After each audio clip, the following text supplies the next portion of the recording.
Good morning and happy Sunday, everybody. I've got my cat in here with me, my old cat. He just had radiation treatment for hyperthyroidism a week ago, and now he's in my office for 2 weeks. Just kind of keeping him in here so he doesn't. Yeah. Anyway, yesterday some people could hear him meowing at me while I was doing a podcast. So right now he's sleeping. So I'm hoping he stays that way for now. This is my every Sunday Clearing the Bases episode where I cover all the news and weird and interesting and fun and sometimes bad things that happened in the hobby in the past week. This is the wildest week. We said this a couple times in November too, but this past week was one of the wildest weeks in the hobby that I've seen in my 5 years. Oh, geez, almost, 5+ years back in the hobby. I'm going to cover the big things quickly because I've already covered them either on my channel or on Sports Card Clubhouse, which is my podcasting network with Adam and Greg. I'm going to share my screen now and we'll jump in. First of all, this is Sports Card Clubhouse. We just started 3 months ago. We're closing in on 1,000 subscribers, and we would love it if you would go over and subscribe. Sports Card Clubhouse here on YouTube. It's also on Spotify and wherever you get your podcasts. And then I asked Jeff. Jeff actually responded to a tweet of mine again. And again, I asked him, how about coming on my podcast? And he said, sure, let's do it. I'm sure the audience on here would absolutely love it.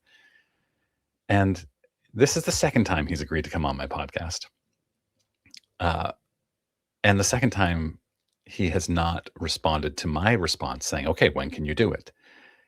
So fool me once, shame on you. Fool me twice, shame on me. Although I wasn't really fooled. I mean, both times I thought, okay, he's agreeing to do it, but there's no way he's really going to. But we'll see. We'll see. Go over and subscribe, Sports Card Clubhouse. I'm going to make sure it happens eventually. It might not happen in January, but at some point, someday, it will happen. A little update from last week. I showed last week Dope Cards sold this custom, what some people pointed out is actually a counterfeit Kaboom. They have been banned from Whatnot, and it just says temporarily removed. So I'm not sure if they are back or if they are going to be welcomed back, but they were banned. They did refund, as I pointed out last week. They refunded the buyer for this, but not after significant outrage. All right, the big news this week, of course, was the PSA parent company buying Beckett. So now they've bought SGC, they've bought Beckett, they own PSA as well. I've covered this at length. There's nothing really more that I can say. You should go over to, well, you can stay here on my channel. I've got a video about this earlier this week. I also have podcasts. Greg and I talked about it. Then I talked about it with Neo on Sports Card Clubhouse yesterday. Neo was great, talking about the acquisition. And then there was some additional, actually, this was funny. Someone said, awkward now, isn't it? Back in October, mid-October, Beckett put out this when there was a significant controversy about PSA upcharges. Beckett put out this ad that said, at Beckett grading, a $50 card and a $500,000 card cost the same, basically taunting PSA. And you have to think, if you know about a large acquisition, you have to think that Collectors was in the middle of conversations with Beckett 2 months ago about acquiring them. And they, higher ups at Beckett probably saw this and said, oh, shoot. All right, the next big news was that PSA downgraded Wilt Chamberlain rookie, resulting in $800,000 decline in value for that card. And I covered this in a video, and I actually then recorded another video explaining why I pulled the video down. And it boiled down to when I did the video, I thought I was in a rush, which I should know better than to rush a video out. And I decided not to take notes. In every single one of my videos about a topic like this, I have bullet points that I want to hit on to make sure I don't miss anything and I stay on track. And I was like, well, Greg of Midlife does such an amazing job of just talking off the cuff. I can do that too. I got some things wrong. I misrepresented some things or one thing and got called out for it, understandably and reasonably. And I was at work at the time and, my phone's kind of blowing up and I was like, I just got to pull this video down because I can't be distracted by YouTube and the hobby when I'm at work. So I pulled the video down, and then I ended up recording a follow-up video, but I hated that too. And I was like, you know what? I'm just not going to do anything with it. Probably lost 20,000 views from this by deleting that video, but it felt better to me just not putting anything out than putting out something that was riddled with errors. So this Wilt Chamberlain rookie 1961 Fleer was a 10. It was a terrible 10. As you can see here, here's the card. Terribly off center. And it also has some surface issues, pretty significant surface issues. It was purchased for $976,000 in September, I think. And the owner, according to PSA, uneasy with the quality of the 10, the winning bidder submitted for a grade guarantee review. So they bought it at 10. Remember, an SGC 10 sold for $1.7 million. That's considered the greatest Wilt Chamberlain 1961 Fleer. 1961, yeah. That one sold for $1.7 million and then was crossed to a PSA 10. This buyer, who we are not sure who this is, didn't feel like this was still a 10 based on PSA standards, even in the late 1990s, early 2000s when this was graded. Doesn't appear to have been a 10. And PSA downgraded it to a 9. And there's a lot of talk about, well, why would that person do that? We don't know yet, but according to Nick Andrews, something big is about to happen. Nick of Boston Card Hunter, something big is about to happen with this. I don't know what he's talking about. I reached out to him and he's not going to share, which is fine. I totally get that. Really, really interesting situation. I should point out here, it's very important to me that I share who came up with this information. And this is all because of TJ is Online. Tony posted this. He's the one who discovered. And TJ is Online is on Twitter. He's on Instagram. He also has an account on YouTube that he posts to infrequently. Great member of the hobby. A friend of mine, in fact. And when he's the one who got all this to happen because he noticed that the pop report had declined to 3 from 4. And he looked up the certs that were publicly available and discovered that this one had been reduced to a 9. And he posted about it on Twitter. I did a video. A bunch of other people caught on and did, thanks to Tony, TJ is Online, a video. Now, a lot of people are not crediting TJ is Online. They should be. But yeah, really interesting story. I'll be following this. I don't know what Nick thinks is about to happen, but I'll be really interested to find out. And here's PSA's statement. And inevitably, a lot of people said this. This was the first one I saw. Then they sold it to PSA, the owner of the 9, what is now 9. They sold it to PSA, and then PSA regraded it back to a PSA 10. Oh, man. They're never going to live that one down. And then Jeff Wilson really stepped in it a lot this week, just in a weird way. And I'm starting to believe, and I've talked about this before, that he has just kind of embraced this almost like an anti-hero. No, that's not right, because you root for the anti-hero. He embraced this villain, I guess, persona. I don't know. It's tough to say. He gets a ton of engagement, but you can also see, and I'll point out a few others of these, 130 likes on this post and 335 comments. That's what's called by the kids getting ratioed. You want a lot more likes than you want comments, unless it's one where you're like soliciting a lot of comments and only comments and not just like, you haven't stated your opinion. But he has, and he says, PSA graded 500,000 cards last week. Beckett graded 18,000. He actually says Beckett graded 18.000, like he's from Europe, but he means 18,000, of course. Does buying a company less than 4% of your size make you a monopoly? And no, it doesn't. But becoming a monopoly is not about one purchase. It's about a series of purchases or actions that all add up to reducing choice and eliminating competition in the market. And I thought about this a lot too. And in fact, in my video about this, I said, I don't know. I mean, they have CGC has grown a lot. They have 19% of the market. PSA used to have almost 90% by themselves. So is it a monopoly? A lot of people believe it is. In fact, as Greg Bates, I think he's from The Athletic, maybe. He's a freelance sports journalist for SCD magazine. Yeah.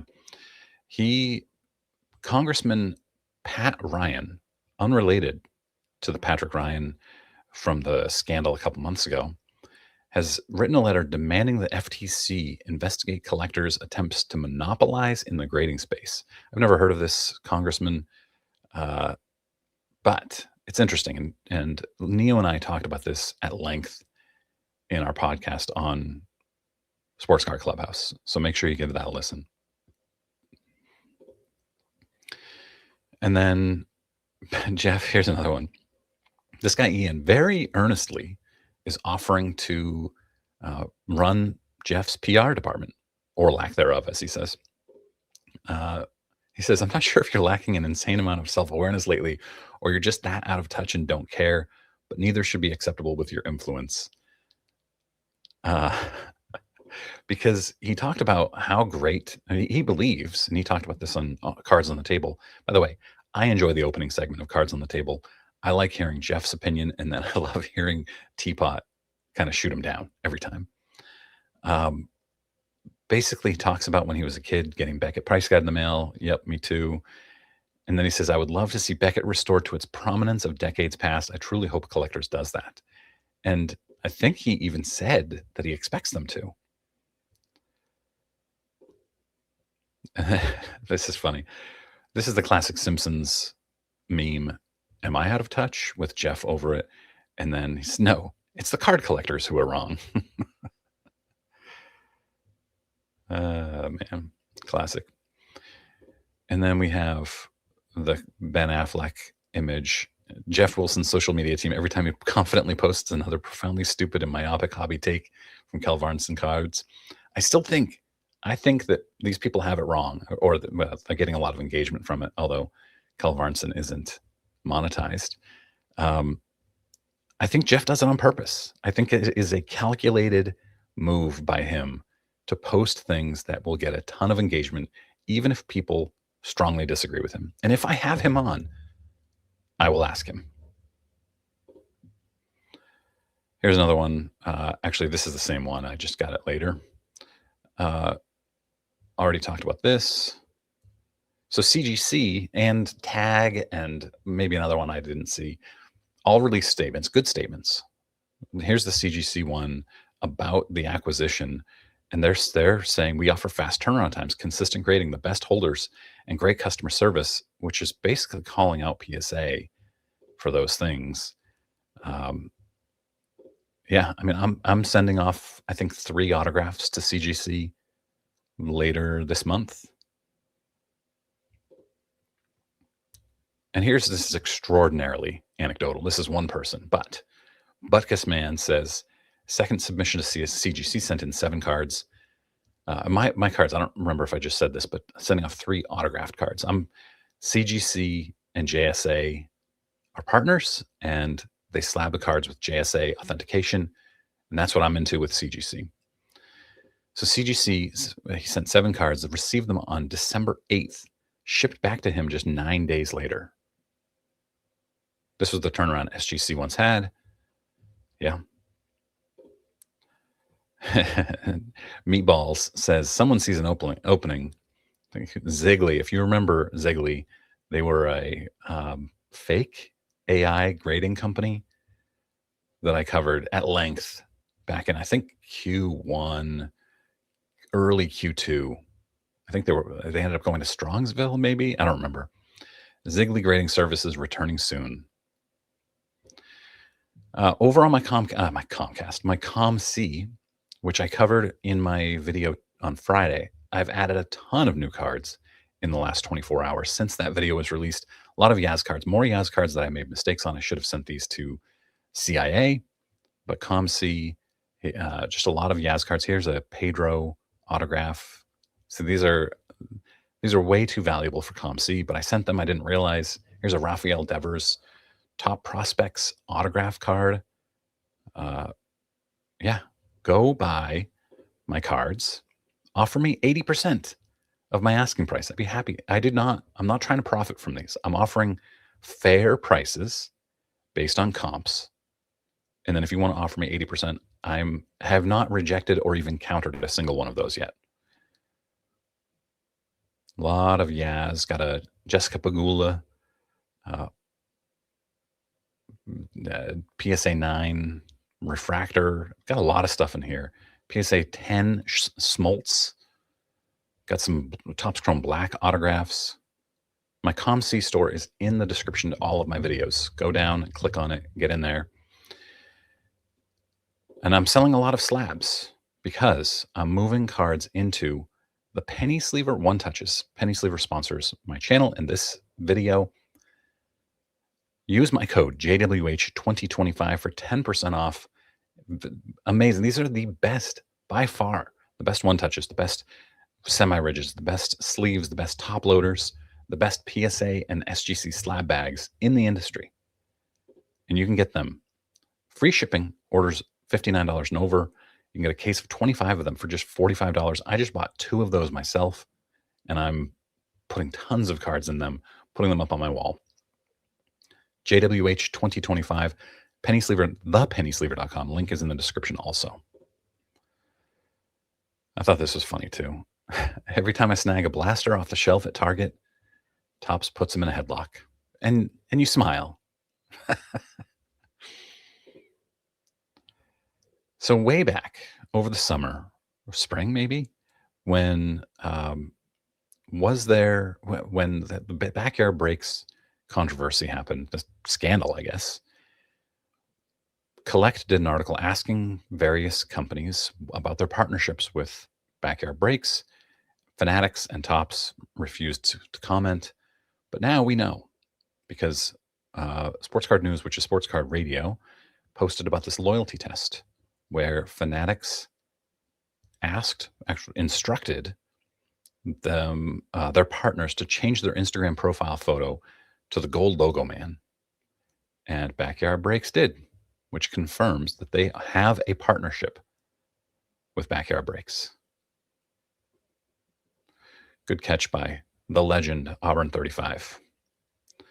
I'm a little all over the place from here on out because there were so many tabs and so much to cover, and it was tough to get things in order, so bear with me. This is a 2006 Fleer buyback of the 1986 Fleer Jordan, and then they were autographed in number 23. I still think that this card should not have blue autographs on it. It should have gold or some sort of lighter, bold color, but still cool. This Aaron Judge Logo Man auto was pulled as a redemption from Knuckle Puck Cards, I guess. Yeah, very cool. From Sports Card Nonsense Facebook group, I couldn't find this post, so thank you to Meatballs for sharing this. It's usually very easy to just go in and search on Facebook and find the original post, but maybe it's been deleted. I'm not sure. BR Wadi 33, eBay user, allegedly is being called out for using fake autographs and clearly fake top stickers, and somehow maintains decent feedback. One person called him out with negative feedback. And here's this. It's a Ohtani Trout dual autograph that he's selling for $300. Buy it now. And if you know anything about these cards, you know that is too cheap.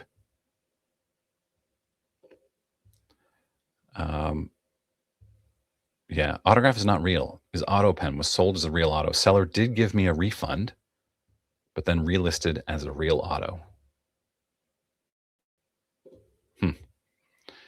Oh, here's the gold logo man again. Jeff saying, this is pretty cool. The gold logo man is everywhere. Yeah, because Fanatics told them to change it. Even Kevin O'Leary changed his. Does he have allocation? Does he have a partnership with Fanatics? I'm not aware of it. All right. I have a few things in here of sports that I'm not interested in, or even like Marvel things that I'm not interested in. But trying in the interest of sharing things that I know interest other people, debut patches are coming to Formula One. They look great. Love these patches. I'm not into Formula One, but I know it's extremely popular and probably a lot of my viewers are into it.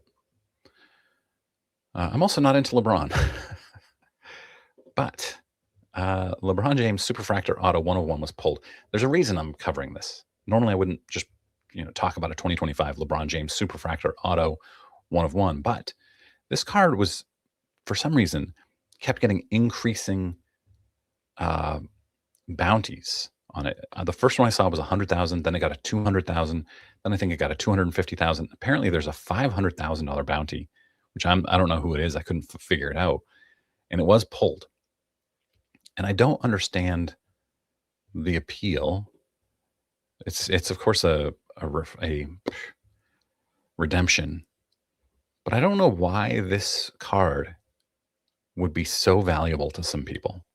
It's a 20-30 year LeBron James card. Is it because it's the first time Topps Chrome has been produced in 16 years? I don't know. It's if you know, let me know in comments. It seems like this wouldn't be a very valuable card at all. And here's the card.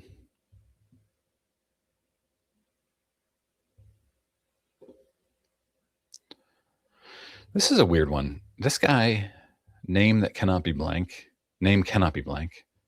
sold this Pete Crow Armstrong 2024 Topps to GameStop for $322.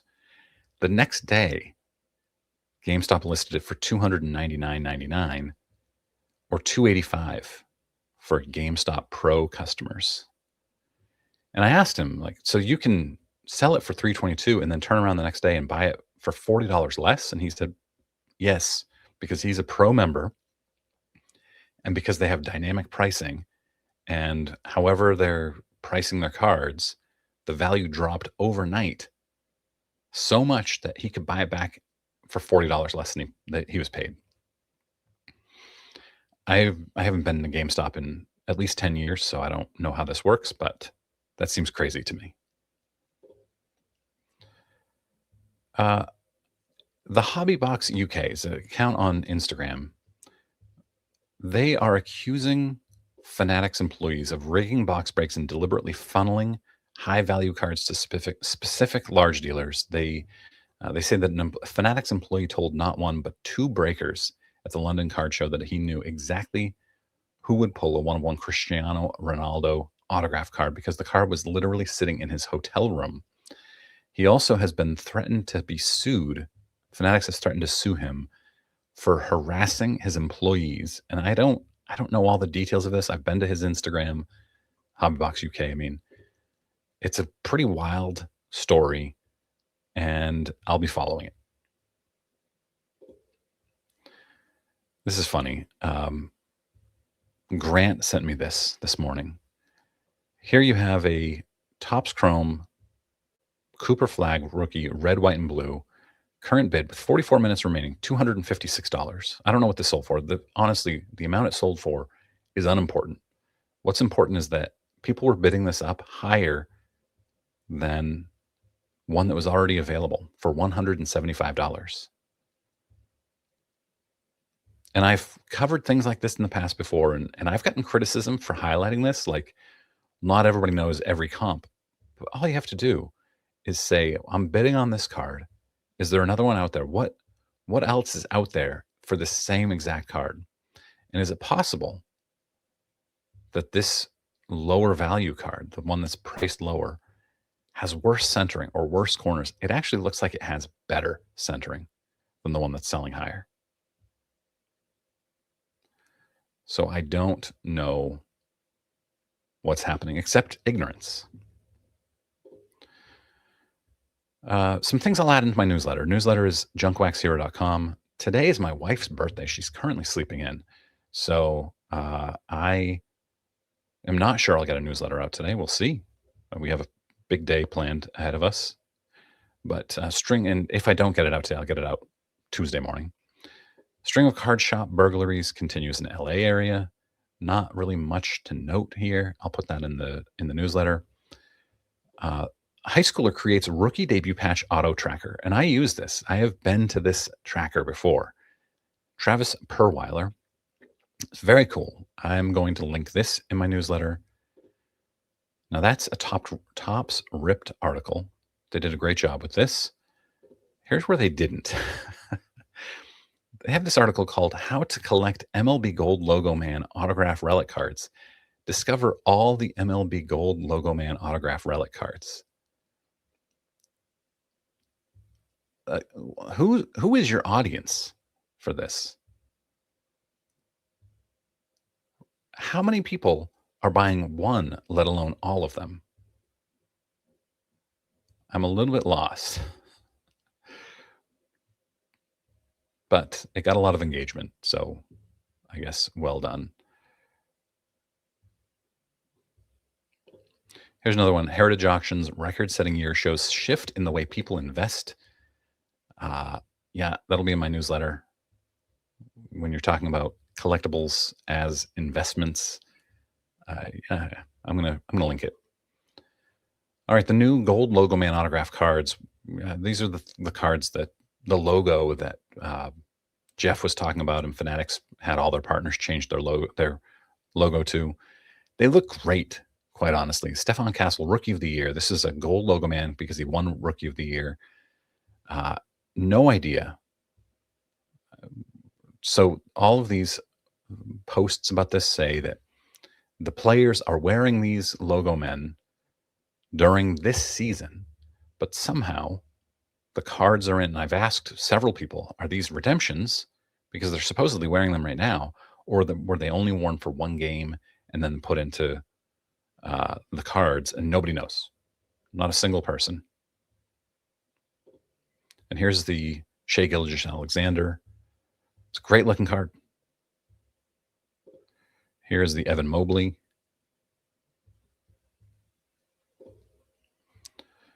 Cooper Flagg. This is his Topps Now autograph foil fractor 1 of 1. It is a 1 of 1, right? I thought it was. It's foil fractor. Let's see. Yeah, numbered to 1 of 1. Black label. Sold for $74,000.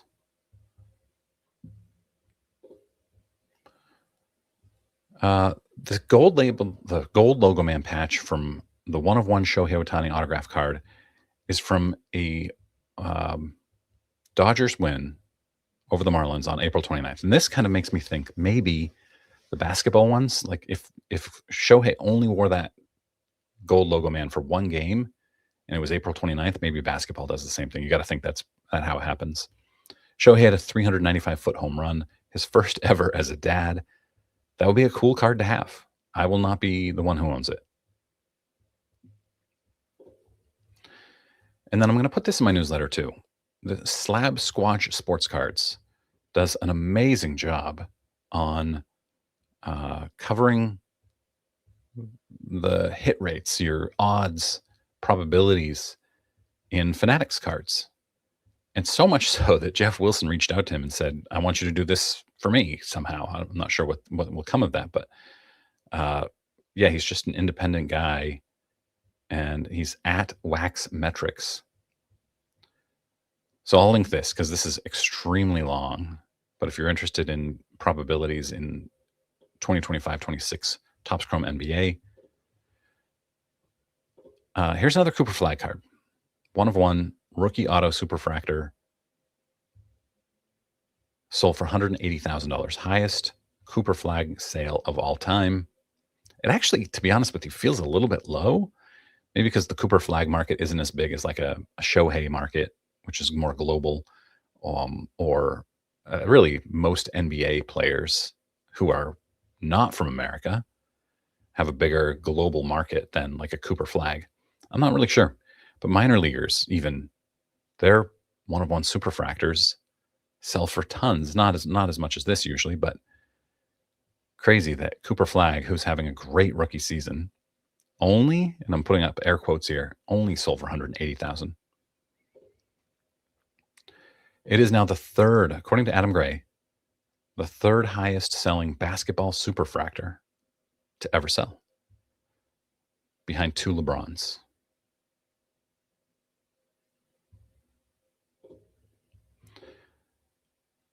All right, I'm not into superhero movies, comic book movies, but I know a lot of you are.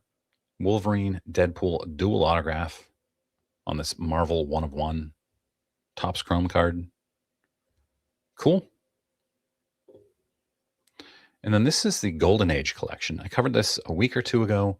Some of these cards, like this Mickey Mantle. Oh, shoot, I clicked into it. All right, you can hover.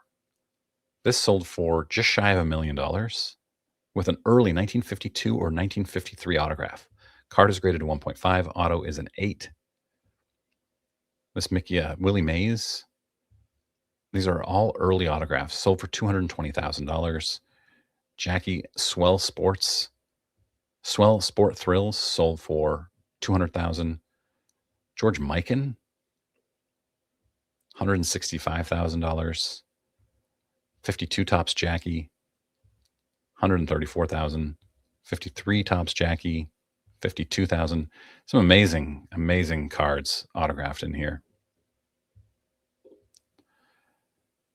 And Darren Rovell asks, which would you rather have? PSA 8, which sold for $1.55 million, or the Mantle early, the period autograph of Mantle in PSA 1.5, which sold for just shy of $1 million?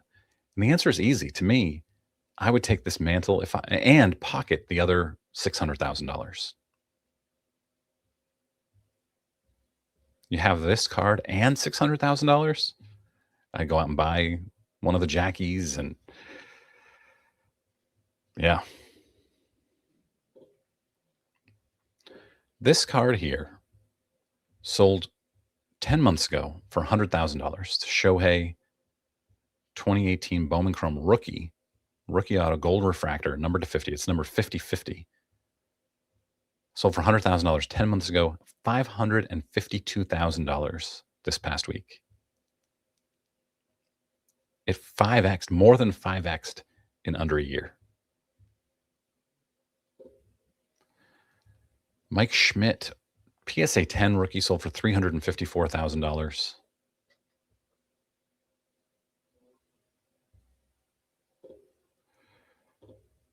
Here's a Thurman Munson PSA 10, 1975 Topps. PSA 10. Imagine where that card has been. How did it stay perfect for all those years? Sold for $165,000.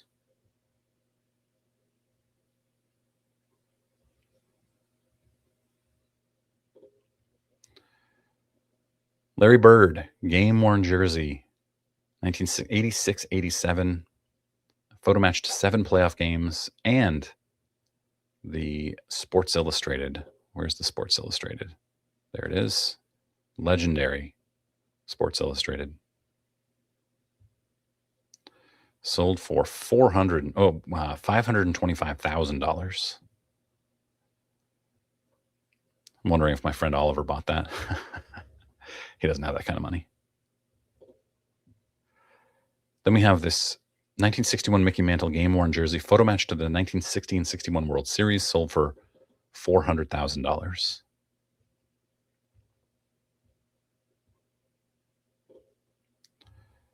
Michael Jordan debut ticket, sold for $342,000.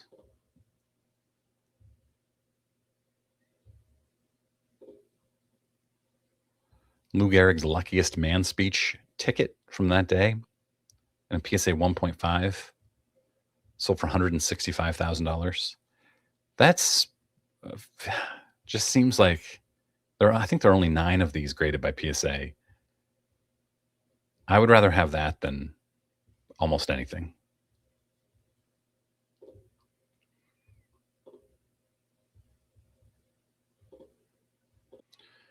All right, just had to pause for a sec. Where was I? Okay, this Shohei sold for $3 million. This is the gold logo man that I talked about earlier. Sold for $3 million. The next day, this Jordan Kobe dual logo man, no autographs in a PSA 6, sold for $3.2 million.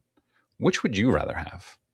I would definitely rather have the Shohei. Although I will say, Shohei right now is at an all-time peak in terms of value. Could come down, but I would still rather have the Shohei. Get an autograph there. You don't have autographs from Jordan and Kobe. Color Blast. This is just a really cool card. Color Blast Rickey Henderson. Love these cards. Hulk Hogan wins first WWF title. Again, I'm not into wrestling, but hopefully you are. And if you are, he defeated the Iron Sheik. The ticket stub sold for $3,200 last week.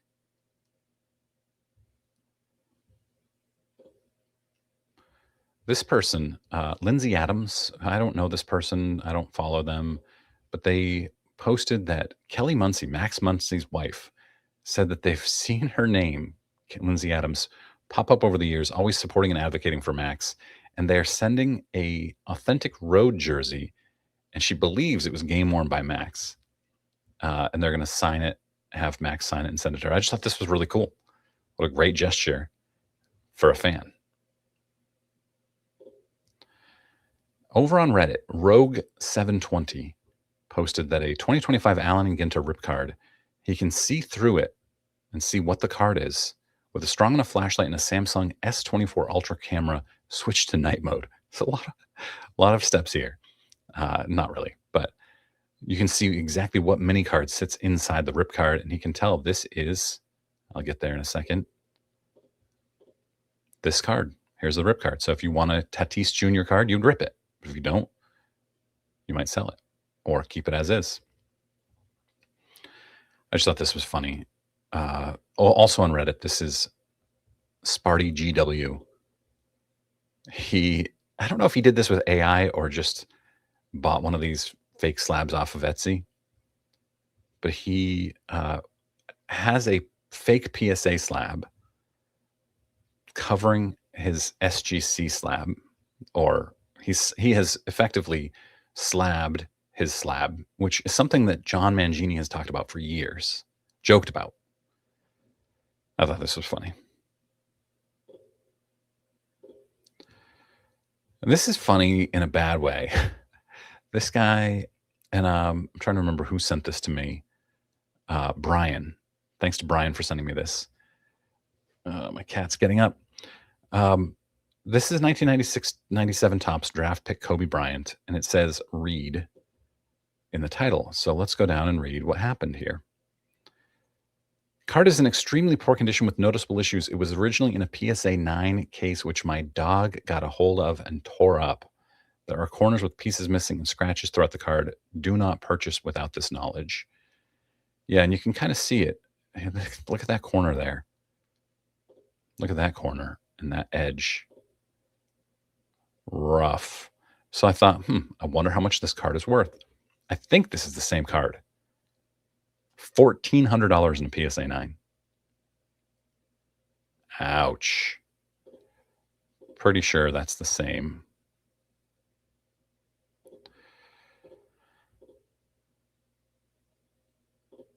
That's it today, guys. Appreciate you watching. Make sure you go over to sportscardclubhouse.com.